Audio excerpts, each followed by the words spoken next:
good day, viewers around the world. Good day. This is Mark Godwin Iwe, and you are tuned in to our Friday morning program, SSM News Echoes. Today's World Affairs. So what we do on World Affairs is give international news updates to our global audience, and we look into issues affecting us from different corners, mainly also as Africans in diaspora. So you're welcome. Normally, I do this with my colleagues and coordinators from different parts of the world, but this morning I'm here alone, hoping I will be joined by my colleagues. But before then, we just have to do our thing. What we look into newspaper headlines around the world. What is coming in as at now is that Russia has launched some deadly airstrikes across Ukraine. Deadly airstrikes going on right about now in Russia, and sadly, nobody is talking about it for now because it's coming very sudden. So deadly airstrikes going on in Russia as we speak. Also on the news headline is what we hear from the Russian side again. The Russians have opened, they reopened their embassy in Burkina Faso. Burkina Faso is in North Africa, Central Africa. The Russian embassy has been closed since 1992, but yesterday it has been reopened. So the Russian ambassador to Ivory Coast, Alexia Saltakov, said he will head the mission in Burkina Faso until a new ambassador is named. And he said Burkina Faso is an old partner with whom they've had solid and friendly ties. So Russia is in Burkina Faso. We know Burkina Faso have suffered 2 military coups in the last years. Both coups have not helped the economy. Burkina Faso is also going through a lot of economic situation. But hopefully, Russia coming in now might change some things. So Moscow has pledged to deliver free grains to this part of Africa. We know Moscow has control over grain. Moscow produces grains. Grain is vital for a lot of food production. So Russia is going to go into grain supply to some African countries, and Burkina Faso is one. We know also that since Russia has been isolated for some time now around the global stage, it does a lot of things to cooperate more with most African countries. So this is it. These are what we are seeing on the news headlines coming in.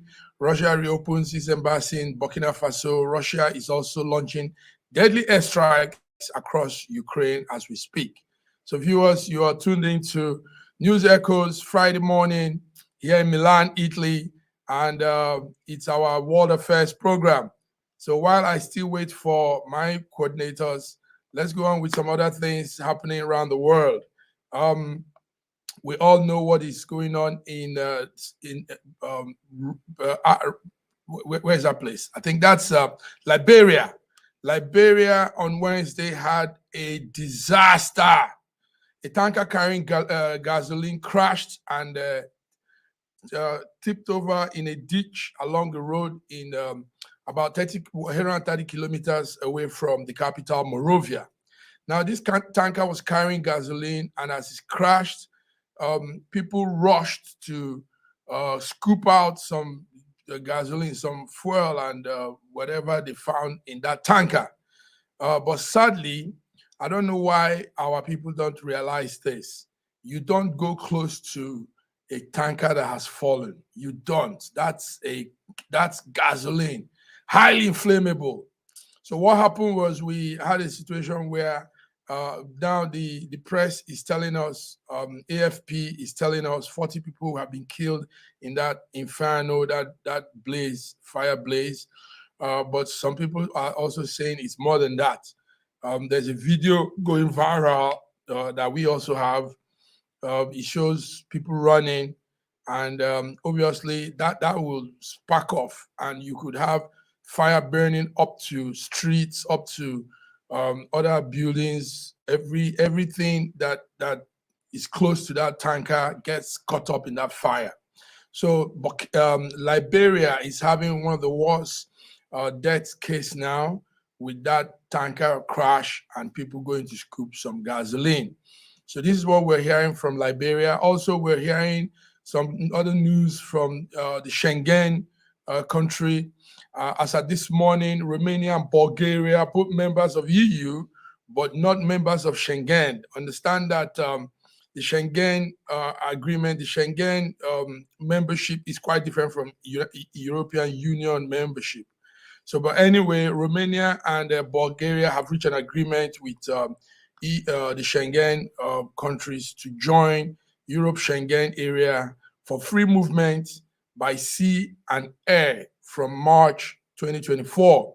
Now, what that means is they still don't have the full involvement. They are still not fully involved in the Schengen agreement, but now they can have some movement by sea and air. So I don't think that means the transport, land movement is still not open. So you see how these countries work. They create this situation so that they can also check your membership, check how you react, how you do, how you follow up, you collaborate with them until they now give you the full package of your membership. So, but anyway, this morning we heard Romania and Bulgaria and now have reached an agreement to be in the Schengen area, and hopefully they will enjoy all the benefit. Now, what does that mean to be part of this Schengen deal? What that means is if you're in Africa, you get the Schengen visa. Now you can, if you probably have a visa from Spain, that visa also covers your movement at the point in time that that visa is running. That visa covers your movement also if you want to go to Romania. That visa covers your movement if you want to go to Bulgaria. So these are the two countries that have partially joined the Schengen agreement deal. Viewers, if you're watching and you want to be part of the discussion, you're open to give your discussion. We're here. I can also you can also call in number 351 055 9541 9541. Let's put it on the screen there so that you can make your call. This is Schengen Story News World Affairs, and we give updates on occurrences as it's happening around the world. So also we have the news that's coming from America. America is giving us something. Let me just put this number there. America is telling us that Trump cannot, more countries are now being added to the countries Trump will not participate in their voting. The city of Maine is a state. The state of Maine has also removed Donald Trump from the 2024 primary ballot of election. So the state of Maine is one of the states that has removed Trump. This makes it a second state that has disqualified Trump from office, from running in next year's election. So two states now. After the Colorado Supreme Court handed down its ruling, they removed Trump from the ballot paper also last month, Colorado. Now it is state of Maine. This doesn't look too good for Trump, but let's see if he will fight it over in the Supreme Court. People are waiting for the Supreme Court to settle this issue and also give its final verdict on this whole thing. So, but Trump is denying any wrongdoing. The people, the states are using to block him from being in the ballot paper. So he has denied that he didn't do anything wrong in January 6 event. He says everything that is done to him is meritless.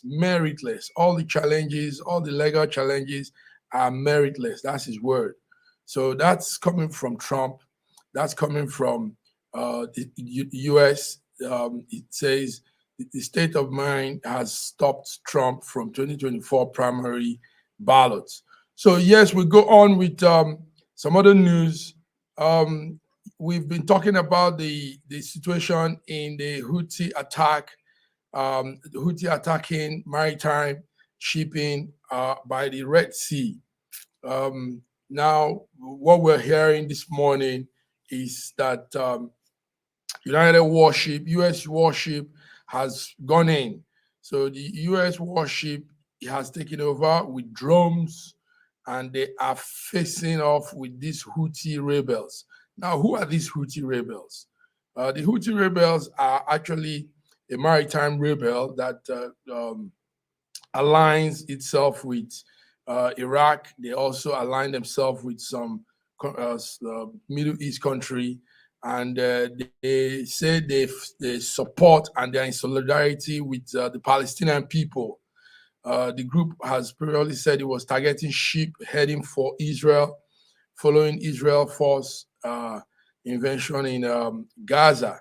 So the Houthi rebels have been blocking sea transport, and that has actually affected world global business. So, but as at yesterday and this morning also, the United States have sent in some warship, and they are facing off with the Houthi rebels. The Houthi rebels have also, before now, have launched series of attack on ships, vessels carrying goods, merchant vessels that use that Red Sea part to move to the other side of the world, the Middle East. So now they are facing off. The strike is coming as the Defense Secretary of the United States, Lloyd Austin, announced that there is a coalition of formation among about 10 countries, and they'll be focused on the security at that part of the world, the Red Sea. So they've gone in with some heavy machines, standard missiles that are that has range of about 185 to 375 kilometers. And these machines could take out whoever it is on sea, whoever it is that is obstructing the sea movement. So they are up there, and experts think that some security experts says U.S. using this missile against the Houthi will aggravate this whole thing. That's what some experts are saying. But we think U.S. coming in with some formation of coalition could really stop this whole rebel activities at that part of that side of the world. So yes, we are looking at news echoes. Friday World Affairs. You can call in. You can make your comments, add to discussion. It's vital that we get briefed, we get updated on world occurrences. When you're updated on what is going on in the world, you stay less. You're grounded. You don't panic. You don't get agitated. Thank you, Dr. Godwin. We have Dr. Godwin from Russia, Moscow, Russia. Dr. Godwin, you're welcome to News Echoes Friday World Affairs.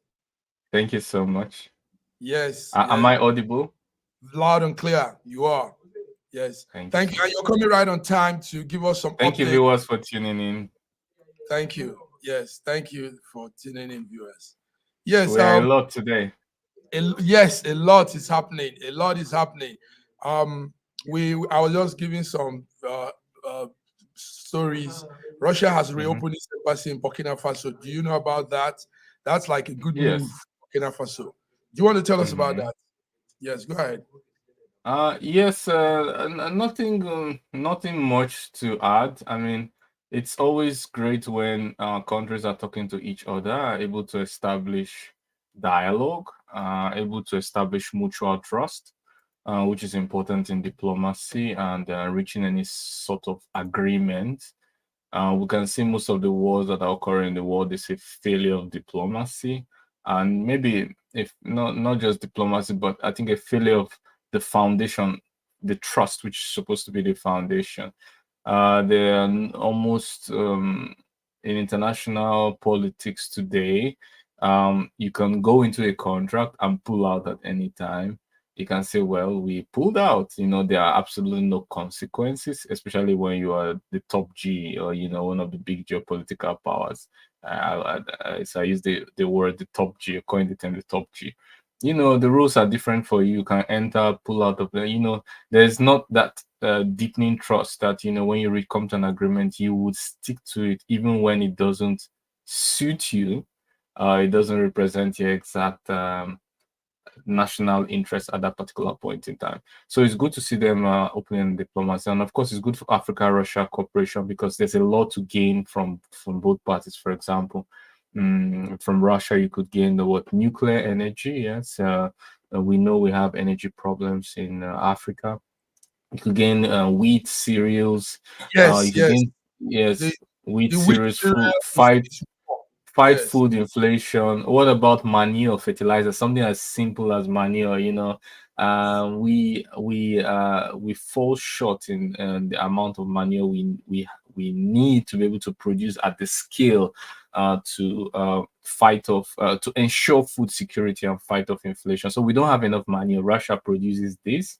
And apart from the technical know-how to utilize our resources, so all these are just one of the very many. And of course, in the other way Africa can export is cocoa, is resources, is labor, yes. yeah, and also a lot of exchange in education that are going on, scholarships in both ways, mostly from Africa to Russia, not the other way, right? Because the level of education is significantly different. But yeah, opportunity to be educated for free in Russia and to gain some required technical know-how and skill set to be Dr. competitive Godwin, in the labor market let me is let me critical. let me ask you this. Mhm.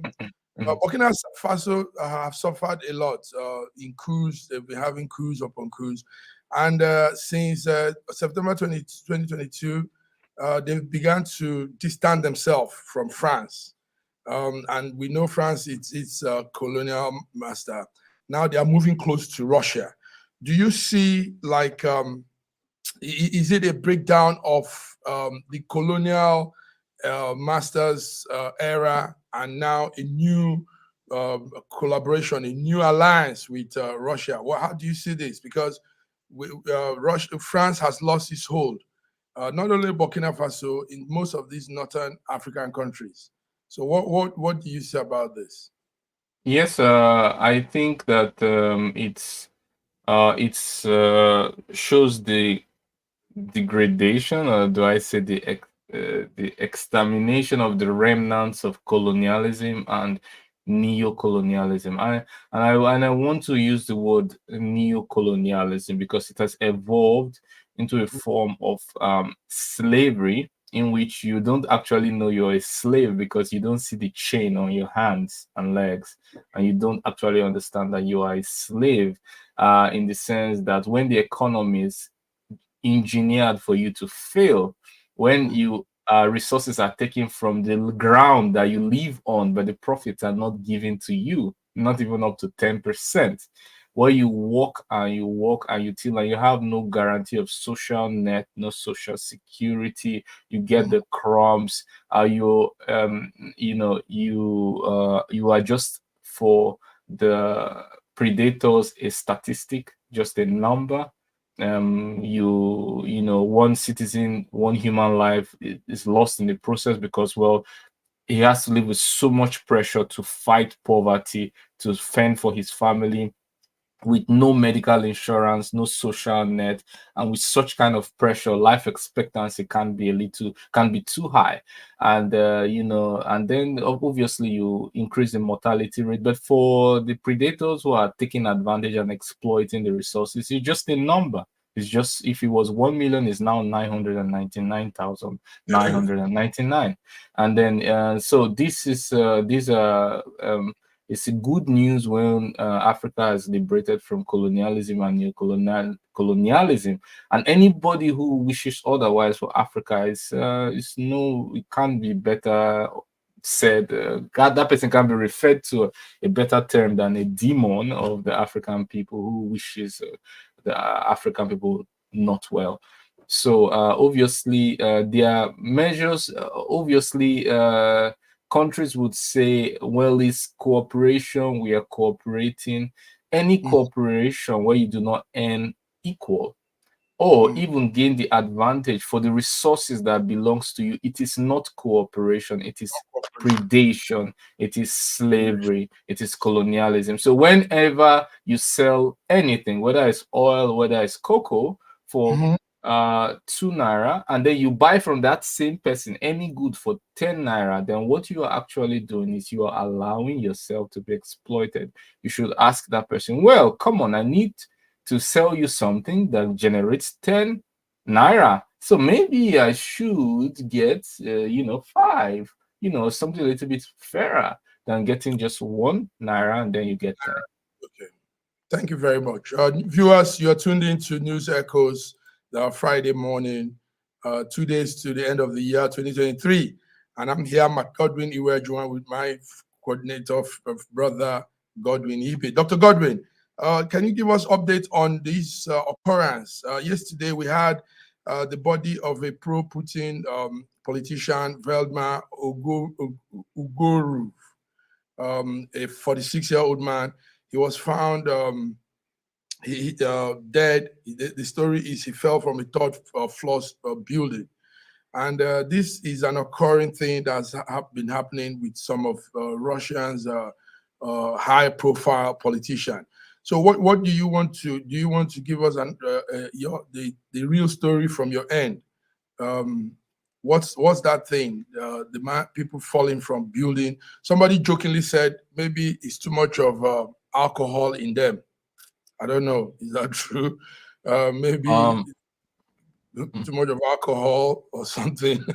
Well, what I would say is that I don't know what it is. First of all, I don't know if it's an assassination, if it was suicide, if it was murder, just mistake. It's still under investigation, and I think we should wait for the investigation to be complete before we draw some conclusions. But speaking about the series of deaths, Yes, I, yes. I think, yeah, but focusing on series of death. Obviously, any series of death is questionable and should arouse interest, and it's fair to ask those kind of questions, and Mm-hmm. I support that line of questioning. But at the same time, it's political assassinations are not limited to any particular country. Yes, we see political assassinations around the world on a daily basis. I mean, well documented in Eastern Western publications. Only this year, we've had a lot of political assassinations both in the West and in the East. Okay. Whether it's people disappearing, or people killed, or people just cancelled for their views. There are all different levels of assassination, or people barred from running from office based Mm-hmm. on fictitious and bogus claims. This is all Claims. part of political assassination. I mean, if your bread is taken away from you and you can't eat, it's equal to political assassination if it's for a political reason.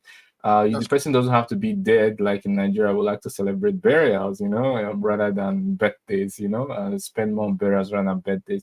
So, yes, it's unfortunate if there's if it's a political yes. assassination, but I think we should wait for the results Uh, of the investigation yes, process to because come. we have quite some. There are some images. Some they sent to me.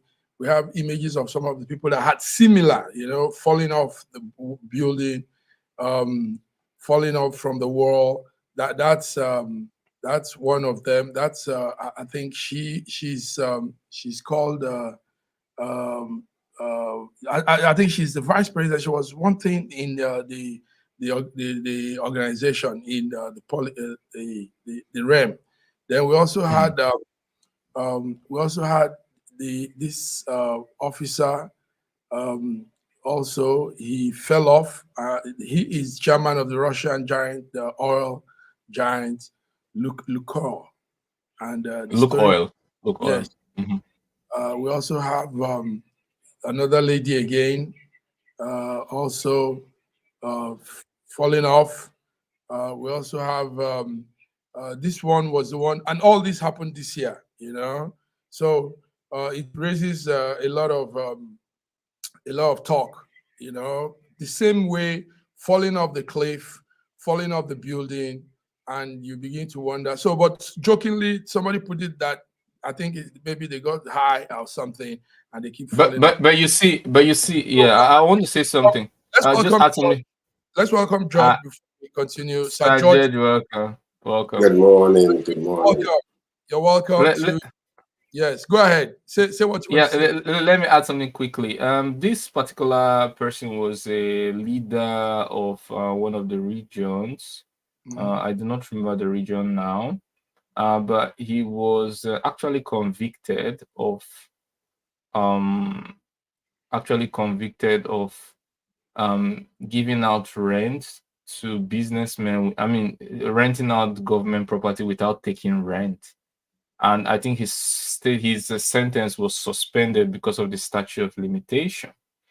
And he ended up getting into office again and becoming one of the richest people. I think, according to Russian publication, he had an income of 9.1 million rubles, one of the richest politicians at that point in time. So based on that background, we could say he has a lot of business connections. Obviously, he will have enemies, and he will obviously have enemies, but it's not enough to draw a conclusion. It could be alcoholism, it could be a mistake, it could be political assassination. It's Yeah, not let's take enough. it. There's enough to say. Yeah. Thank you. George, you're welcome. George, we've gone a little bit further. I was all alone, and Godwin joined. Yes. But from your corner, we would like to hear what's happening. Trump, 2 states now have removed Trump from the 2024 ballot election for 2024. This morning, last night, it was the State of Maine. What do you have on that, George? That's close to you. What's happening? Yeah. Actually, Maine just Maine. the state of Maine just actually said that he's not going to be able to enter into their ballot. Joining Colorado, one more state actually, I think it was Chicago or somewhere around there. So kind of dropped and said no, that they can run. Well, I mean, this is just is crazy. I would just I mean, usually we tell you what is going on, but I just wanted to ask a question. If it was Obama who did half of what Trump did, would he be able to even mention his name in America, talk less of trying to run again? If he did this thing in the first time, lost, and then coming back again. But George, Trump says he didn't do any of this. Hold tight. Whether he says it or not, whether he says he's not, what are you expecting him to say? The man is a liar. Unfortunately, he's an ardent liar, and that's what he does very well. The unfortunate thing is that the people died in that particular January 6th that took place. Lives were lost, but also, unfortunately, it's looking likely that he's going to come back. It's looking likely that he might come back. But I tell you what, in the law in America, it is a sad day if that takes place, because outside world do not really understand who this man is. He tells you what he's going to do, and he will do it. And that if Trump enters into America, then there will be a collateral damages when it comes to the law and everything else that will take place. You can mark my word on that one. So the state of Maine has officially removed former President Donald Trump from the state's 2024 primary ballots, and it comes in a decision based on what they call the 14th Amendment, insurrectionist ban. Insurrection is banned. So the man has been banned. So maybe more states will join this whole thing. Colorado did last week. Yeah, Now Colorado Supreme Court. Can I add something? Okay, go ahead. I respect Sir George's view, and it's not a key. It's not a key issue for me. I prefer the Americans do what they want. But what I would like to say is that he's innocent until proven guilty, right? I think that's the premise of American system of constitution. That's number one. Number two, why can't America trust the collective intelligence of the people? I mean, let the people see everything and decide. I mean, if they say, well, this guy is gone, let him go. Just put it on the ballot. Let them pick. Let them make their intelligent, they are smart people. They are not imbeciles. They are not. They have the mental capacity to look at the resume of the candidates and say, well, I'd rather pick this or pick the other. Sorry, can I just finish? Yeah, go ahead. Okay. Okay, and I personally like looking from outside. I see that when Trump is there are less wars. He might have called Africa a shithole country, but his policy don't create the wars that cause inflation. That some even Democrats agree. Like, for example, Democrats agree that when Trump was in office, America gained 7 million jobs, for example, right? Democrats agree this. I mean, there's no doubt because of public statistics. They agree that middle-class family had an increase in their average income. They agree that unemployment rate reduced to reach 3.5%. They agree that jobless claim was less. And the less wars, the less involvement in external politics and focus on America was what many people in America agree that occurred during Trump presidency. So me looking for outside, I have no interest, like core interest in that, but I see that the guy actually thinks more about America than any other person in the world, not even Africa. He's focused on America. And then secondly, the American people are smart. What we are doing here is, listen. What is going on is what is going on is this. You can do all these analysis and put all those things together. Do not forget what happened during the pandemics. Number one. Number two, the economy of the state of the United States of America today is much better than it was during Trump's era. That is number two. Number three, also, if you know what that man represents when it comes to like African countries, when it comes to the people that are supporting Trump are those who believe that America belongs to white folks and everybody else ought to be out of that place. You don't understand what black folks and other colored people are going through in that country. He's giving them the impetus to hold tight. Let me finish what I'm saying. Because what happens is what you guys hear is, and somebody coming from like a country like Russia will not understand that. The reason being because of the way, the type of government that that Russia is operating. They will not understand that, because when it really comes to democracy, it's just like what you're saying right now. When it comes down to next year's election, we already know who's going to win that election, and we already know there's no contest to anybody. The man will get up there and he will rule again. The man is, he's an emperor of Russia, whether we like it or not, whether we want to try. Let's not go back to the Russia thing. Gentlemen, listen, the discussion is getting very tight and interesting, and viewers let's go on a break. George, I want to say to George, George likes to talk with facts and figures. But this time he's just saying this because he says the economy has improved. I'm yet to see that after the pandemic. Inflation is low. Because Godwin gave us the figures, and that's true. I want to also add. That he also cut business tax rate by 35%. This is good for black and white. Okay, gentlemen. Irrespective of your skin tone. Let's come back and continue on this. Different views. Viewers, you're tuned to Friday News Echoes World Affairs. We'll be back. Thank you, gentlemen. Thank you. A year ago, I wrote a book titled The Final Solution, and I was trying to say to the rest of the world that there are challenges ahead. Now, a prophecy did come, and that prophecy is coming to pass. But I'm telling you, the final solution has been found many years ago in the Bible, because the Bible simply says righteousness exalts a nation and sin is a reproach to the people. So I want you to know that we can get solutions to problems in Ukraine, in Russia, in Nigeria, indeed all parts of the world. We need that solution, and the solution is straightforward. Please get a copy of my book. It's the Final Solution by Bishop Schengen Johnson, and you can find it in Kindle, in Amazon. Just type Bishop Schengen Johnson, The Final Solution. It's very, very small book you can read within 2 hours, but it contains the final solution. Do get a copy. Not getting it is doing disservice to humanity. Don't forget The Final Solution.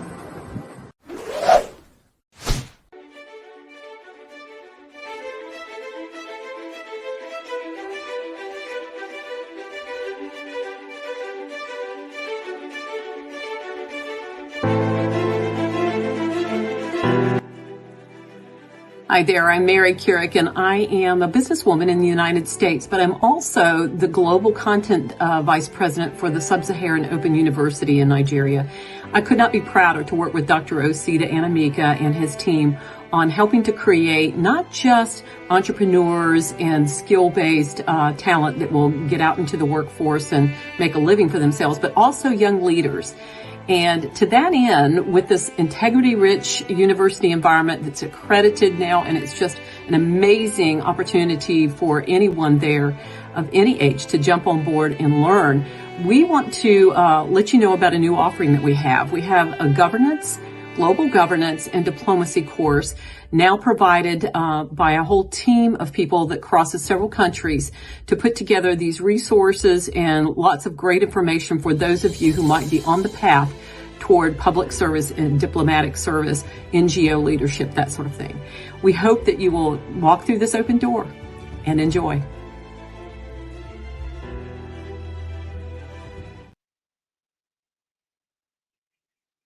Viewers, you are tuned on to Friday's News Echoes. We're back with you today, the 29th of December, 2 days to the end of the year. And we're excited. We're happy. Viewers have been following us all through the year in our news updates. Dr. Godwin, Sir George, you guys are doing well. One of the updates I gave before you came in was something that happened in Liberia. Liberia had this very serious incident where people went to scoop 40. The number is 40, but some media homes are saying it's more than that. 40 people went to scoop oil from a fallen tanker, and while they were doing that, I don't know if you saw the video, it went viral. While they were doing that, boom, the thing sparked off and took many of them out. So the thing now is, can Africans understand? Why do we have this occurrence every time in most part of Africa, Nigeria? There was this time in Jesse, a town in South Nigeria, Delta State. It took up almost the whole village. And we've had it in, I think we've had it in Ghana. We've had it in so many parts of Africa. Can Africans understand that gasoline, fuel, and all these things are highly inflammable? Dr. Godwin, let me start with you. How do you see the incident in Liberia? Like a dialectical attitude and religion are two problems in Africa. We know that because what we see in Liberia, you can replicate it to so many other countries, even in diaspora where Africans are, and you see the same pattern of not knowing when to separate secular life from maybe religious life. I give you an example. We in Russia to provide for the socio-economic development of our members and to provide a safety net, to provide medical insurance for our members. And then we do it like in batches. So when we get a batch, we try to process it. We want everyone to be able to receive health care, medical care for free, and they'll give them a very wide coverage, for medical insurance. And when some people, even after they are convinced with hard toil to join the insurance program, so they are covered, they can call like after some days and say things like, sorry, Chemo, Mr. Chairman. I have realized that my problem is not physical, it's spiritual. Or somebody can call for a refund and say, on consultation with his pastor, he decided that he shouldn't test God. Yeah, this kind of religions. Or someone who is in Russia has access to medical care for free could say, and well, I want a refund because I'm going back home. I've decided to solve my problem in Nigeria spiritually once and for all. These are the kind of things that if you're hearing this, if you're not in Africa, you think it's a play, like it's a drama, it's for a film. But this happens in real life. So I can really relate. And when people don't take safety precautions because they believe, well, they've prayed, God is on their side. And the decay in maintenance, we know how to commission projects, but generally maintenance is a problem. And when there are maintenance problems, it also increases insecurity because things can fail, moving parts can unloosen or unfasten. And these are just general picture of things in Africa. So you're saying these people say they've prayed and now they've come in to scoop oil and something they know that will blow up the whole place. George, did you see that thing in Liberia? Sorry, Godwin. George, did you see the situation in Liberia on Wednesday? People on top of a tanker, a gasoline tanker, and scooping oil, not knowing that is highly. They know. They just don't think it will be this time. They know. George, we'll be having this occurrence in Africa. Go ahead, George. It's so sad. It's very, very sad when you think about it. Number one, why do we continue to have these tankers fall? It's because of bad roads. That's where we're going to start from. Like Dr. Godwin was saying, we don't know how to maintain our infrastructure. We don't have a maintenance mentality or behavior. Number two is weaponization of poverty. Because if people, if the welfare of the country is equally shared among people, I don't think people will be so desperate to the point of not even caring about their lives to go and start scooping oil. Even if you read that story, the driver was telling them, stop trying to poke a hole, because they were trying to poke a hole in the tank in order for the fuel to start coming out. So these people, it's almost like they, I gotta get what I have to get right now, or because of the economic condition of the country. I don't think anybody who got a good job, who is working with good, have good earning, will just stop their car and want to go over there to buy fuel. But yet, I think it's a function of ignorance. The third thing is a function of ignorance, because if people are well educated, well enlightened, and they read the news in Nigeria, they read the news somewhere else where stuff like this has happened in the past. When it's happening again, you see people run the other direction. But that's not what's happening. They're running into death. And I can guarantee you, they go from house to house now, counting people to see those, whether, it's more than 40. I believe, it's more than 40 people that died. Yeah, it's more than 40. That inflammable kind of casualty, it takes whoom, it eats up the whole place. I mean, that we've seen it happen in so many places. It's obviously more than 40. The 40 is a lucky figure. It's a very conservative figure. Oh, yeah. Not Yeah, it for is. where you have crowds around an inflammable tanker. It's too conservative. Gentlemen, let's come now to more bigger situation also. There are drones now, and warships are moving in. America, with some coalition of about 10 countries, are now facing off with the rebels, the Houthi forces that have been blocking global movements of from one end to the other.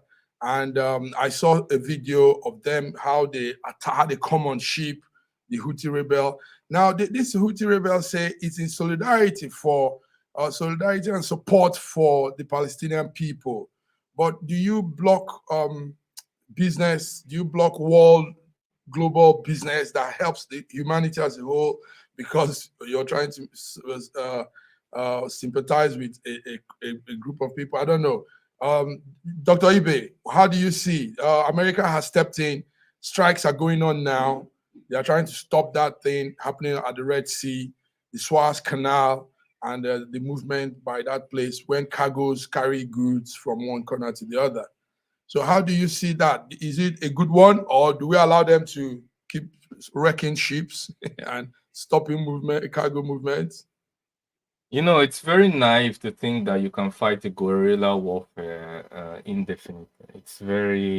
It's megalomania to think you're so powerful that you can just go in wham and extinguish a very well determined people who are actually fighting for what they believe in and what they really believe in, not what they are told to believe in.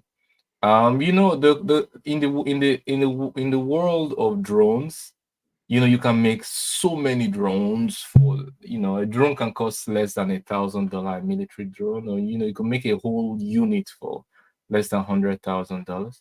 But one missile defense, you know, can cost upwards of $2 million. Now we can say, well, America is richer than them. So, but you know, when you see the ratio, the cost ratio, you have to keep sustaining that ratio, which is very expensive for taxpayers. I mean, you can't go on indefinitely. And history tells us that interest in war, it peaks, and then at a point, people just lose interest. And when it keeps on going, people just continue to die, just like the Vietnam War. Yeah.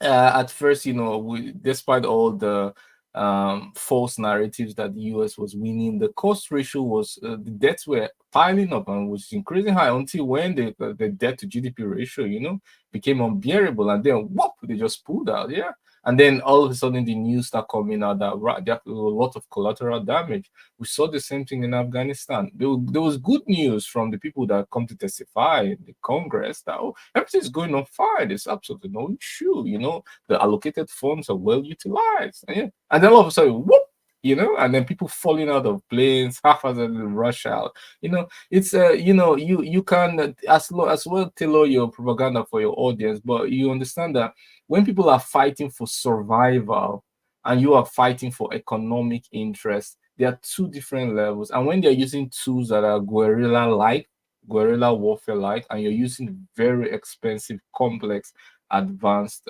equipment, the cost benefit ratio is definitely different. Now, concerning the main issue that they're fighting for, I mean, the Israel, Gaza, Hamas, you know, I've made my point very clear.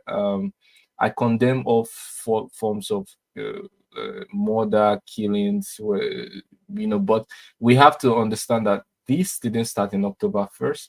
And people who still talk about moral equivalence and all that stuff, I like to talk about human equivalence. Every single life is important. Equivalence. Thank you very much. Your take.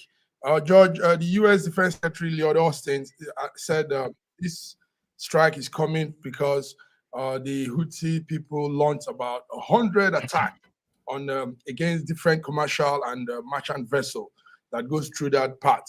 So, do you see this as this whole thing that is coming to an end now? There won't be any more situation in that part of the sea. There is going to be a continuous situation in that part of the world because of what they believe in, like Dr. Ibe said. But in my own estimation of the Houthis coming out to fight against, say that they are fighting against all the ships that are taking things to Israel, but disrupting the international market, not understanding that, the world at large is being affected by what they are doing.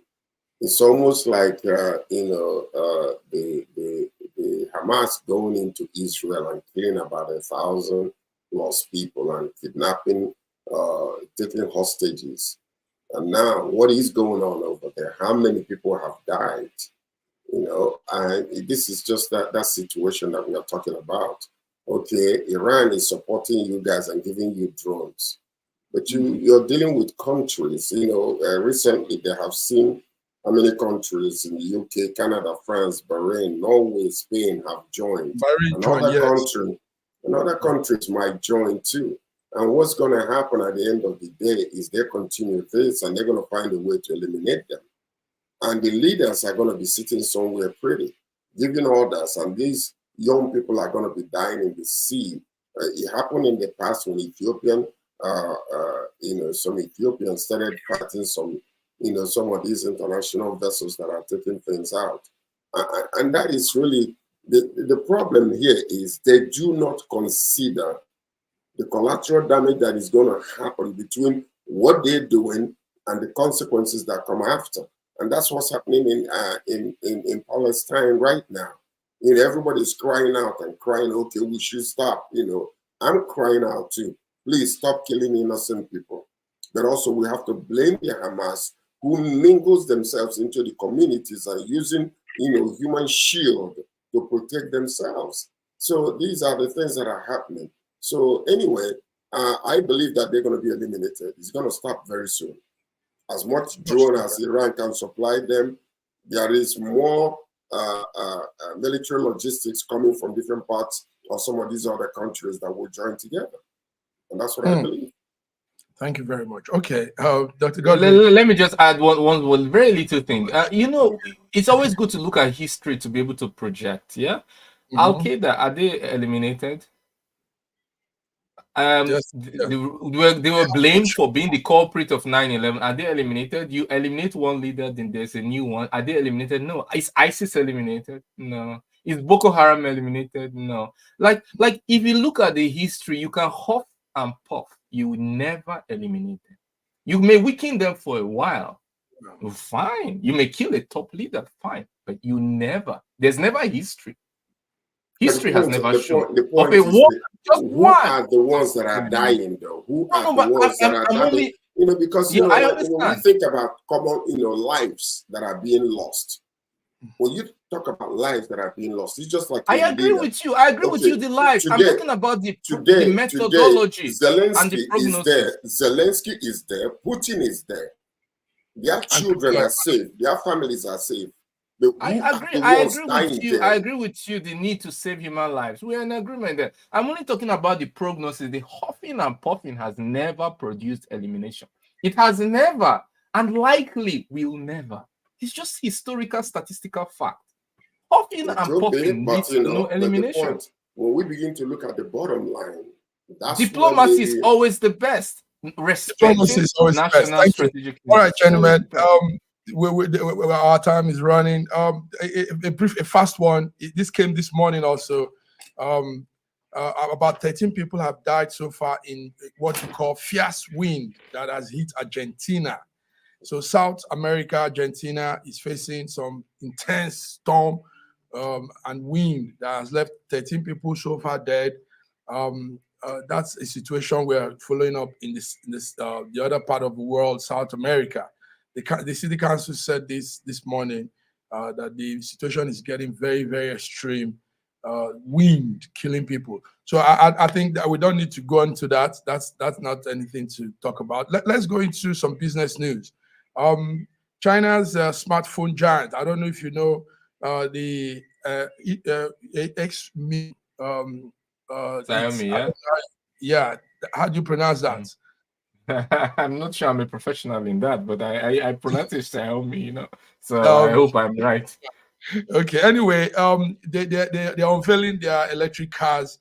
They said by 2024, it will become, it'll be shipping around. I think that's an impressive move. If we could have more electric cars join up with Tesla, join up with Elon Tesla, and Musk, bring the price Tesla, down. and some other brands coming. So we begin to reduce this whole thing. Some of them are saying that we don't believe anyway. The fossil fuel. George, what do you think? Chinese bringing up its first electric car to compete with Tesla. I think. Oh, it's not its first. It's the company's first. It's not its first. China is. China is Now the that giant. electric cars in China. Okay. Yo, Lord. Lord. They have a lot. They have a lot. That's what I wanted to say. Okay.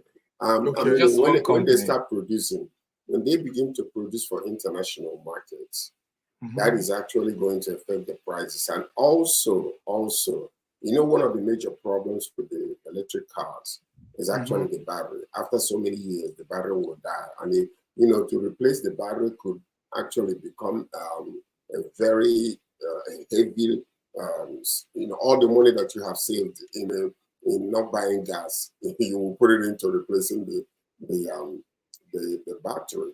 So I believe that them coming into an international market to bring cars with international standard gradually reduce the price. Say, welcome news. And now watch this. Okay. China is very powerful when it comes to businesses around the world. What you will now begin to see is they will begin now to go to countries and establish, charging stations. Very, very soon. They're going to move rapidly. Okay, viewers that are watching, that's a prototype of the car. It looks like Tesla, actually. It looks like Tesla. Yeah, it looks like Tesla car too. Yes, that's true. Okay. You know that Tesla is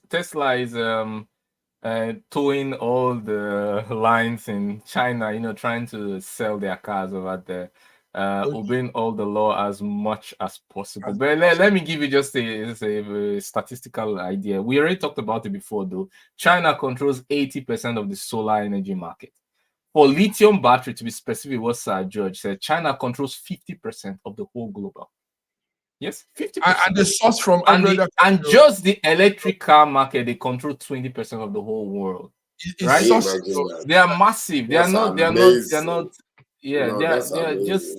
And when they guys, let's go into other news just to wrap it up. This one caught my fancy. A naked party in Moscow. I know Russian and their belief for the conservative lifestyle. Now there was a naked party. Godwin, did you see that? Russians. No, I didn't see. I saw the news. A lot of them are being fined and jailed now. There was a rapper among them that was wearing socks over his genitals, and there are other people. So some of them have been jailed. What do you know about that, Russia? I know a lot. That's one thing I love the Russian people for, is that when they do, they rarely do cancellation. But when they do cancellation, it's usually for something that is morally deprived, something that doesn't sit well with moral values. And this is the only time that you can see the whole citizenry engaging. For example, the lady who organized Ivleva, she's being sued by so many Russians, just random Russians. Just suing her to court for moral disorder. It's not the government suing her. The government have their own part. The tax authorities are interested in her and all of that. The government play their own part. But citizens are just coming out suing right and left for moral depravity. They say this is LGBT propaganda. It's not welcome in Russia. And it's an amaze. People can say black is black, white is white, right is right, wrong is wrong. And the whole citizen, if you have to do cancel culture, which I am against, let it be for something that is morally valuable, something that is at least something we all accept as cultural conservative values, not canceling somebody for refusing to accept a pronoun that doesn't exist, or for somebody referring to himself as a cat and the whole world refusing to see him as a cat. And so he's cancelled for that. If you must cancel, please let it be something that drives us forward, that saves the family the ideology of family, the ideology of moving forward together and growing together. Let it be at least something that moves us forward. And I'm very happy with the Russian people for being able to stand by what is right and what is correct. Nice. This one went well. Thumbs up, Dr. Ibe. I am so serious. I am with you 150%. I back you up on that one. And for that reason, prepare your room. You should come to Russia. I'm going to come. I'm coming. George, on a serious note, yes, Russians are very, when it comes to this, I know this. Even Putin, he has that conservative mentality, and that's a clip of the picture there. Crazy picture. Madness in the club, and it sparked a lot. Americans are like, Americans like this kind of thing, so they say, oh, what's wrong with this? But we conservative, not welcome in Russia. Not welcome. We don't want this. No, not Russian culture. Not welcome. Gentlemen, we have to go. It's time. But it's been fun hanging out with you, and it's been fun with the viewers too. Viewers, thank you for tuning in.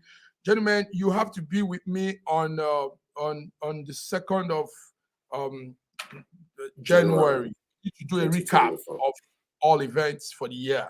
A recap. So viewers, if you're here listening, a recap. Godwin and I and BD did that. We've been doing that other time. A recap of all the events, everything that has happened so far in 2023.